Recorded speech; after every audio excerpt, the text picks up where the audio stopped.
Hello everybody and welcome to the F1 Sasha presents the F1 Files. Man, I'm still recovering over the news that Sebastian Vettel is leaving Ferrari, and it looks, well, the big and smart money is on Carlos Sainz to join the team. So Carlos Sainz and Charles Leclerc in Ferrari. Well, tomorrow evening Gary Fermata will be joining me. We'll be doing a Pitbox special edition show at 7:30 right here on this channel. Don't miss it. We'll be discussing all what's happening in the world of Formula One and whether or not we're actually going to go racing. And of course, we will discuss the pros and cons of having two young drivers in a Formula One team. But everything's changed in the world, so maybe it's for the better. But today is one of the most important days in the history of Formula One, if not the most important. The 13th of May, 1950 was the first ever Formula One race. Now, a little bit of history first. Before 1950, of course, there was racing. I mean, the first Grand Prix and race goes back to 1906. And then there was racing during the First World War, and then racing really started going from about the 1930s. And then, of course, there was the period of the Second World War. So prior to the Second World War, we had Grand Prix racing. And sure, we had so many different countries involved. Bugatti was right up there. Alfa Romeo was right up there. The Mercedes-Benz Auto Union was right up there. And then they sort of disappeared a little bit because of the war and went to go and help out with the German military. Then after the World War, around about 1946 and 1947, Enzo Ferrari, who was had his team called Scuderia Ferrari, but he was running a Works Alfa Romeo team, started the company Ferrari in 1947. 3 years later, we all of a sudden had Formula One. So everything up until then was Grand Prix racing. And then all of a sudden Grand Prix racing evolved into what you call Formula Racing. And Formula Racing is a set of rules that all of the drivers and teams abide by. That's basically what it is. And then we had Formula One. And Formula One started on the 13th of May, 1950. Now, before I talk about that specific race, loads of things also happened on this day, the 13th of May. We had the 2001 Austrian Grand Prix, the 1990 San Marino Grand Prix, the 1979 Belgian Grand Prix. Didier Pironi got his first podium at the 1979 Belgian Grand Prix, which was won by Jody Scheckter. Of course, we had the 1956 Monaco Grand Prix, the 1950 Great Britain Grand Prix, of course.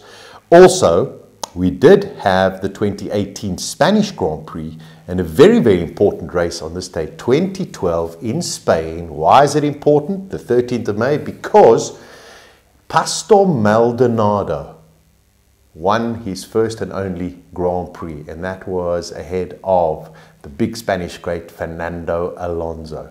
Quite a crazy race, because that's when the sort of tire issue really started, where tires made such a significant difference on the track, even though there wasn't a massive ambient difference. So that's when we started getting these Pirelli tires changing X, Y, and Z. Also significant on that Grand Prix day was Lewis Hamilton was actually on pole, but at the end of his qualifying session, his team told him to stop on the side of the road because he didn't have enough fuel. And then he was disqualified and was put at the back of the race. But Pastor Maldonado jumped the Ferraris in the second pit stops. And he made his way to go and win the Spanish Grand Prix on this day in 2012. But let's go back to 1950. I know it's a long time ago. But as you can tell from even my looks, there's no ways I was there, but through reading and finding out things, it's quite fascinating to learn a little bit about it.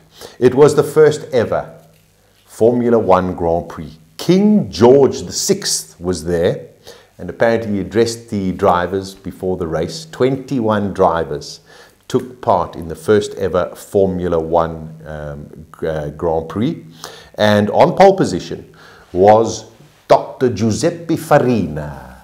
otherwise known as Nino Farina. He was on pole position for that Grand Prix. Now, before Formula One, when Grand Prix racing or racing used to take place, the cars were all in the colors of the country. So, for example, Italy was red, green was Great Britain, blue was for France, and white was for Germany. And then the Germans from 1934 got quite clever and they went, hold on a second, paint adds weight. So what they did is they stripped their cars down of the white color to allow the aluminium of the silver there. And of course it reduced the weight, and that's where we get the name the Silver Arrows. So, sure, 21 drivers on the grid back in 1950. Pirelli tyres were used and Dunlop tyres were used. You had Maserati, you had Alfa Romeo, you had, well, I'm trying to think of just some of the other names that were there on the grid. But that's what it was about, the first ever Grand Prix. And Giuseppe Farina went on to win the Grand Prix. Luigi Fagioli was second, and Reg Parnell was third. It was a 1-2-3 for Alfa Romeo and the brilliant Alfetta 158, which went on to become one of the most iconic cars in the world. Fangio was also a member of the Alfa Romeo team, but unfortunately he had an mechanical problem and retired from the race. And also in those days, don't forget, drivers would swap. So, you know, halfway through the race, if you weren't feeling so good or whatever, then somebody else would carry on in your car. I mean, it was quite a bizarre time. But I was trying to think of what the people must have felt like. You know, this official event, 1950, 150,000 people at Silverstone to go and watch these gladiators go out there. And Nino Farina, who went on to win that Grand Prix and went on to win the Drivers' Championship in 1950 as well. And it came down to the final race at the Italian Formula One Grand Prix at Monza. And he eventually went on, everybody else had problems, and Farina went on to win that race and actually win the world title. But Farina, and there's some discussion here, some people say he's got a doctorate in, had a doctorate in political studies and a doctorate in engineering. He might have had both, but it's not confirmed. But Farina has also got quite a checkered history, because he was known to be a very, very decent man, well-educated, extremely pleasant. But on the track, he was apparently chaos. He used to drive people right to the limits, was involved in, unfortunately, some horrific crashes during his career, which caused the death of drivers. Not intentionally, but just out of hard racing. And I mean, if you just look at what those cars looked like, I mean, they were just open on the sides. You had a sort of rubbery leather helmet on, and you drove. So if you were going to have a crash, the chances of you having a very, very serious injury or dying were extremely, extremely high. But it's amazing to think 70 years ago today, the first ever Formula One Grand Prix took place, and 70 years later, we still have Formula One. And it is, without a doubt, the biggest sport in the world, barring Olympic Games and barring World Cup soccer. So it's just extraordinary to know that 70 years we've been down that road.